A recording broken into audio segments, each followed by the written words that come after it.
azkenengo urteotan Bilboko udalak eta EAJak alderdiak espazio autogestionatuen kontrako dinamika argi eta bortitza hartu du. Herri erakusleio eta turistikoaren estrategian alternatiba kultural eta politikoek inolako lekurik gabe utziz.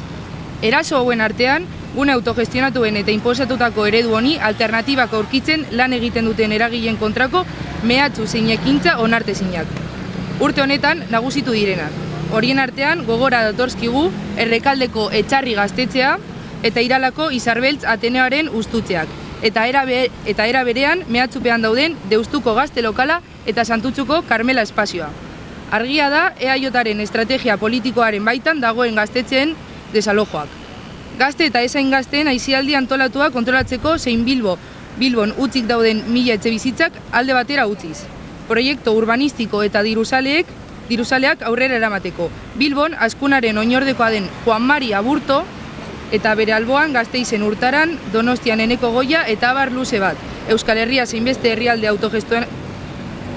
autogestionatek ez dute lekurik. Ezin ahaztu, Zornotzan dagoen ziztadagune askea, Gasteizko Errekalehor auzo askea eta Tosu Hortu okupatua, besteak beste. Eraso horien gain daudenak egunero. Autogestionaren izpiek bultzatzen gaituzte bizitzeko era ezberdin bat eraikitzera. Bizitza aske bat eraikitzera, euren erasoetatik at, euren zapalkuntzatik at, gu indautzu gaude. Udaletik datorren mehatxu bakoitzak gure pausoak indartze baititu, amorruz erantzutera eramaten gaitu. Guk botatako espazio askeak berreraikiko ditugu, ideia tinko eta argia baldin badago edozein proiektu erreal bilakatu daitekelako. Gu indautzu gaude.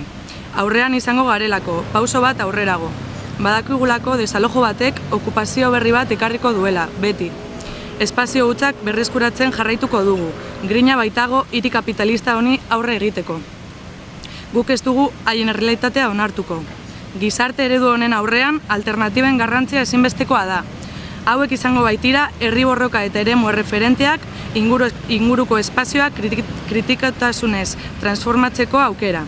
EAJaren estrategia krudel eta kapitalistari aurre egiteko, erreminta eta era kolektiboan gure ideia, kezka edo salaketei erantzun erreala bilakatzeko nahitaezko tresna.